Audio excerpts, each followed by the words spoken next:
Hi, friends. This is Let's Talk About Myths, baby. I'm back in your feed early with a special Halloween episode. I know last year I did a whole month of spooky, or as spooky as Greek mythology gets, at least, episodes. But this year, of course, we just had to finish that goddamn Trojan War. So instead, I'm back with one wonderfully spooky-ish episode just in time for Halloween itself. Now, I know this is basically a North American thing, but I like to think October is a spooky month around the world because it's my favorite. I've spent every evening of every weekend this month binging on horror. This is unrelated to mythology entirely, but you guys, The Haunting of Hill House is great. Now, so many of you have asked me to do an episode on Hades. Let me tell you that this is my attempt at that, because, well, there just aren't that many stories associated with Hades. We've all heard the main one, that romantic old story about how he found his beloved wife. Oh, wait, what I really mean is that story where he abducted and raped a young girl before forcing her to live with him half the year, even though she'd really rather live with her mother. Yeah, that's basically the only story associated with him. I have checked multiple of my best Greek mythology sources and found little else in the way of full stories with Hades as star. So instead, I'm going to tell you a little more about his realm. What was Hades' day by day? Where did he live? What did he do? Who did he hang out with, aside from old Persephone? And what about Persephone? Who'd she hang out with? There's lots to say, if there aren't exactly stories. This is the Halloween special episode. It's scary as hell down there. Hades and his underworld. Stories of the underworld will differ, often vastly. The concepts of what exactly was down there, what it looked like, and who you might meet changed infinitely throughout the time of ancient Greece, and further into that of Rome, where we get some other details as well. There weren't many who wrote about trips to the underworld. They usually happened when heroes had to go there for various reasons, and so many details fluctuate. That's all to say, I may say something here that you think is contradictory to something I've already said in the podcast. As we continue with this, that's just going to happen because, one, I don't have the time to listen back to myself, nor the inclination, because I think we all feel that twinge of embarrassment when we listen to ourselves recorded. And two, there are just so many different versions of everything. Different details, different aspects of a story, just there's too much. Today's descriptions of the underworld and the stories associated with it come from the books The Gods of the Greeks by Carl Karenyi, as well as The Greek Myths by Robert Graves. These two men even tell vastly different things between them, so I've tried to put together something understandable between the two sources. Such is life in the world of the ancients, my friends.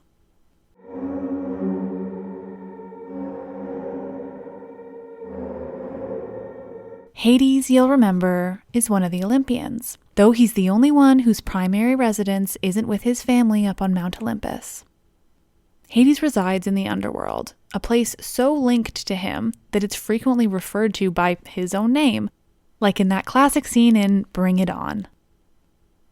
Hades is brother to Zeus, Poseidon, Hera, Demeter, and Hestia. When the Olympians overthrew the Titans, the world was divided up between the men, since women can't rule, and Zeus was given the sky, Poseidon the sea, and Hades the underworld. Collectively, they would all rule over the earth itself, though of course it quickly seems to fall to Zeus. More so though, because it seems that Poseidon and Hades just don't really care about leaving their realms all that much. All to say, there are so many popular narratives around Hades being angry because of his placement in the underworld, but that's not something that's ever actually laid out in the mythology. It seems he's pretty content to be the god of the dead. It wasn't a punishment. Hades is married to Persephone. I've already told the story of how they got together, that romantic and loving story, so refer to that earlier episode about not pissing off Demeter for that one. I'm always amazed how many people on the internet choose to ship that couple. It's weird. There are more romantic love stories in Greek mythology, to say the absolute least. But even though Persephone was forced into this life of wife to the god of the underworld, she takes on the role wholeheartedly. Persephone is queen of the underworld, and often plays quite the role in the afterlife of the people that end up in front of her and her husband Hades. She rules with him and is usually at his side. It's actually kind of refreshing, even if it does have gross origins.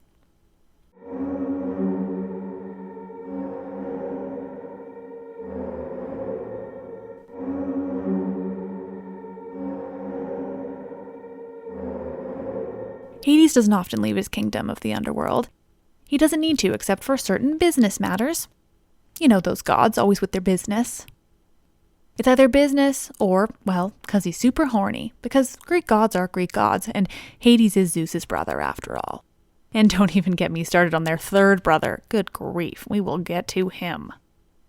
So, sometimes Hades leaves the underworld looking for some nymph tail. On one of those pervy occasions, Hades notices a nymph named Minthe. Unlike Zeus, Hades feels like he actually needs to prove himself in order to impress a woman, and in this case, he goes with showing off his impressive golden chariot, which is pulled by 4 beautiful black horses. Minthe is, of course, impressed. I mean, it's impressive. But before Hades can get anywhere with her, we have another instance where he differs from his brother, because Persephone walks in on them with quite the look of annoyance before anything happens. She rolls her eyes at her husband, I like to imagine, and then, in true Hera fashion, she transforms Minthe into, well, mint. Never does a woman punish the man as much as she punishes her fellow woman. And for the people in the back, it's 'cause these stories were generally retold by men.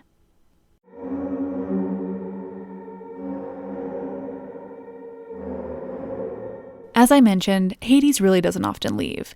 He equally doesn't concern himself with whatever it is that may be happening on Earth. He only really hears about what's happening when people tell him.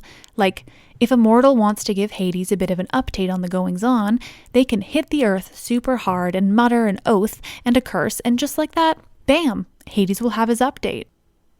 Unclear how often this happens, but it seems like a nice thing to do, just to keep the old guy in the loop. A nice thing about being the god of the underworld is that, it being vaguely underground, everything else that's underground is also yours. All the precious metals and gems of the earth are Hades's, though he doesn't have much use for them. He stays in his palace, which is nice enough, and just hangs out. He doesn't own any land on Earth, except for some temples, which people rarely visit because, well, they're temples to the god of the dead. That, and it's said he may in fact own a herd of cows, 'cause really, who doesn't? Hades lives a simple life. He rules over the dead and Tartarus, and spends most of his time preventing those who are brought to the underworld from leaving. He's a hated god, but really only for that reason. If you're dead, you often don't want to be dead, especially if you're in the punishment fields or something, so you want to leave, and it's Hades' job to prevent you from leaving. It results in a general distaste for the man. Equally, if you travel to the underworld for non-death reasons, a thing that's rare enough, you often don't make it out alive. It tends to be a few selected heroes that have successfully traveled there and been able to return to tell the tale.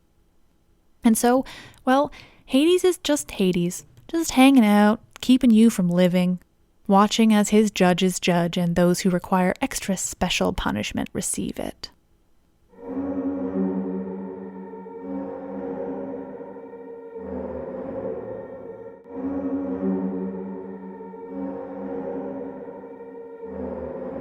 Hades' wife, the queen of the underworld, on the other hand, is a bit more complex. Persephone, being a goddess who began her life above ground with her loving mother and still visits on the reg, has more to her. She is both lovely and awful, merciful and hateful. She holds on to much from her mother and has taken equally from her husband. She contains multitudes. Quite out of the ordinary for Greek gods, Persephone and Hades have no children. Sure, there are other goddesses with no kids, but they're not married. Persephone and Hades are married, somewhat happily at times, but have no desire to procreate, something I wholeheartedly respect. When she's not with her mother, Persephone prefers the company of a certain witch, Hecate, the OG. While Persephone is often with her husband, ruling over the underworld, the rest of her time she spends with Hecate, who just seems like a lot more fun than Hades.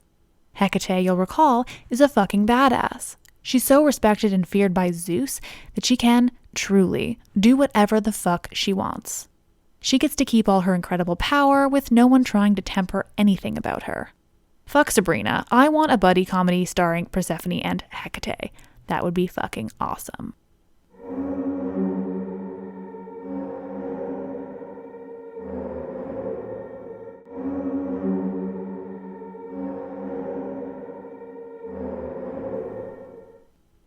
The underworld itself. What's it all about? How's death work anyway? In the world of the ancient Greeks, getting to the underworld is taken very seriously. Much like the Egyptians, it's vital to perform certain rites in order for the dead to live a comfortable afterlife. In Greek mythology, you must have the necessary funereal rites performed, which includes washing and anointing the body with olive oil and providing the dead with a coin to bring to the underworld. Then they're often cremated, but it's the cleaning and the coin that are real important. The coin most of all. The coin will be used to pay Charon, the ferryman. Charon ferries the dead across the river Styx, and so if you can't pay him, you must spend eternity wandering aimlessly on the other side of the river. Not fun. There are ways, they say, to enter the underworld without paying Charon, but they are risky.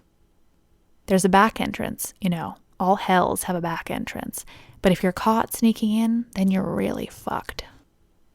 Of course, as you know, our boy Fluffy, or Cerberus, guards the entrance to the underworld on the other side of the river Styx, and so if you're not meant to be there, one of his 3 heads might just bite yours off.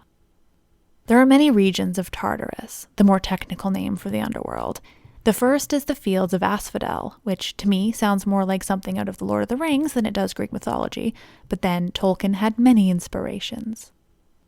The Fields of Asphodel were inhabited by heroes who just floated around without anything to do. They spent their time just being annoyed by those who were less impressive and who also got to stay in the fields. Those people just yammered on, annoying the heroes, though that was essentially the worst of it. There's one god who has the ability to escort people into the underworld, avoiding many of the steps I'll continue to lay out here. Hermes. He's the one god who can easily pass between the land of the living and that of the dead, the messenger god. The psychopompus, escort of souls. What a good word. In certain situations, often for those who haven't had the necessary rites performed, or those who have died tragically or unexpectedly, Hermes will collect the person's soul and bring it with him straight to the Fields of Asphodel. Past this section is Erebus, where Hades and Persephone have their palace.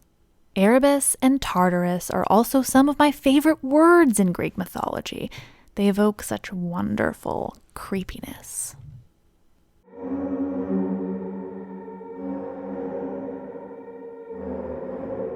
Next to Hades and Persephone's palace, on either side, are 2 pools of water, sometimes described as rivers or streams.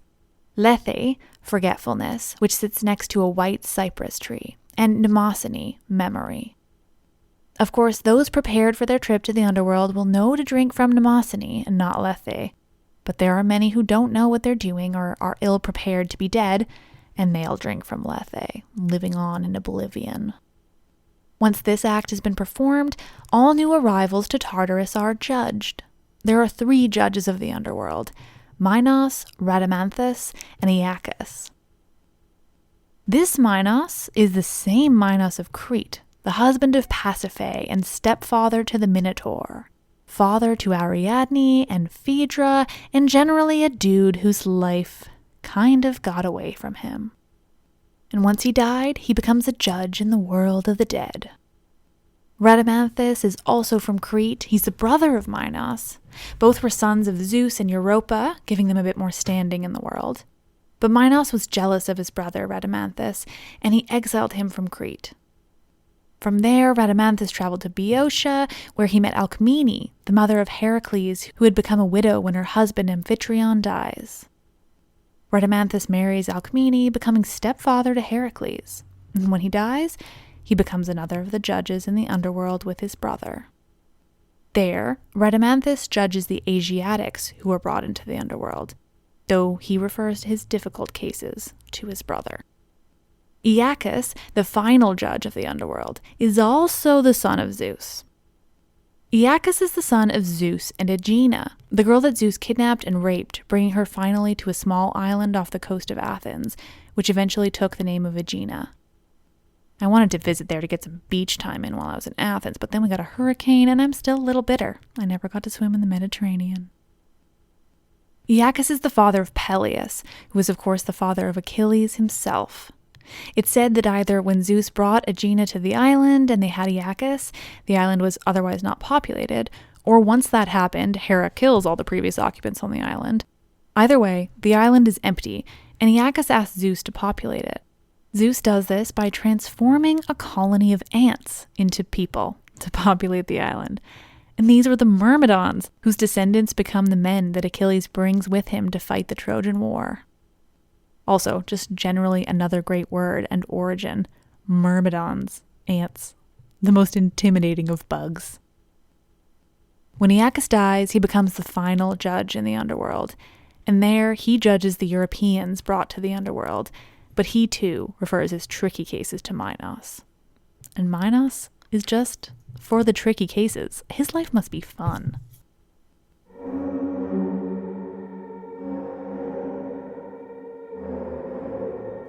These three judges stand between the three roads which lead to the different locations within the underworld. As a recently deceased person is judged, they'll then travel down the necessary path to their place in Tartarus. If they are neither virtuous or evil, they'll be sent to the Asphodel Fields, hence why it's mostly populated by heroes. They're heroic, sure, but my god, do they ever kill a lot of people in the process. If they're straight up evil, they're sent to the Fields of Punishment in Tartarus. This is the region that often gets the name of Tartarus itself, even though it is the name for the whole place itself. And if they're wonderful, virtuous people, they're sent to the Orchards of Elysium. Elysium has its entrance near the stream of Mnemosyne, and, weirdly enough, it's ruled over by Cronus. Yes, that Cronus, he of castration fame. It's a happy place, again weird given who's ruling over it. It's the Greeks' version of heaven, where everything is wonderful. The good place. There's always games and drinks and feasts and general fun times. When you're in Elysium, you even have the opportunity to be reborn on Earth for another life. And if you're good in that one, you can make your way back to Elysium yet again. If you make it to Elysium after 3 different lives, you get a bonus, which sounds like something out of a video game. In that case, you're sent to the Fortunate Islands, which sound like a super nice place to be. There's a rumor of another, extra special Fortunate Island, one in the Black Sea near the mouth of the Danube, where Helen and Achilles spend their afterlife regaling all there with verses from Homer. This is, without a doubt, where I want to go when I die. Take note, Minos.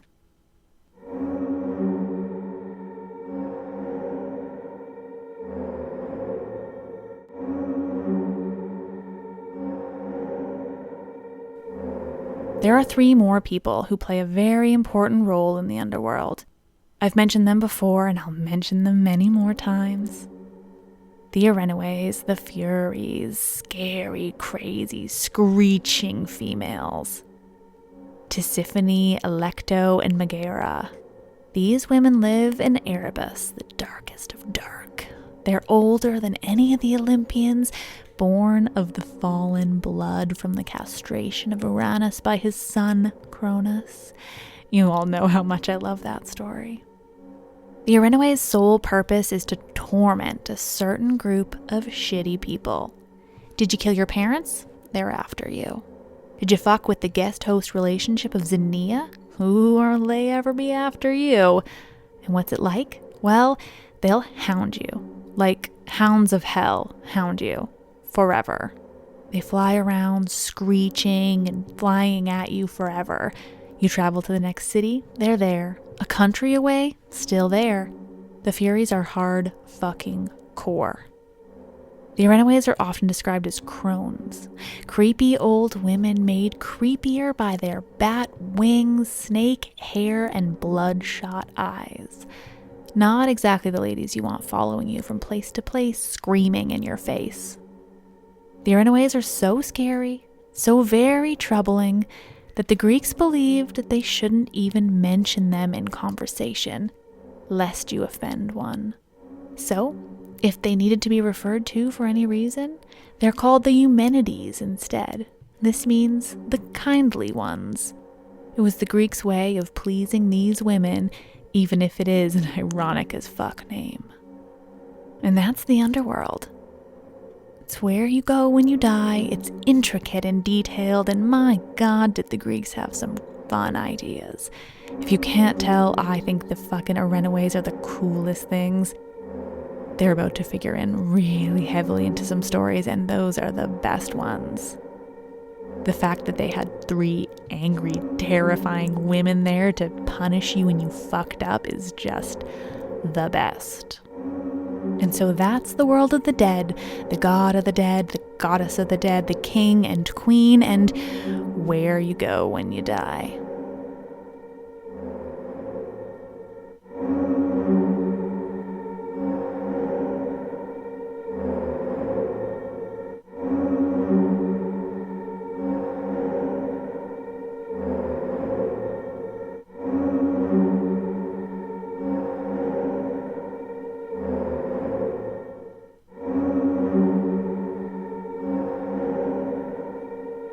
Happy Halloween!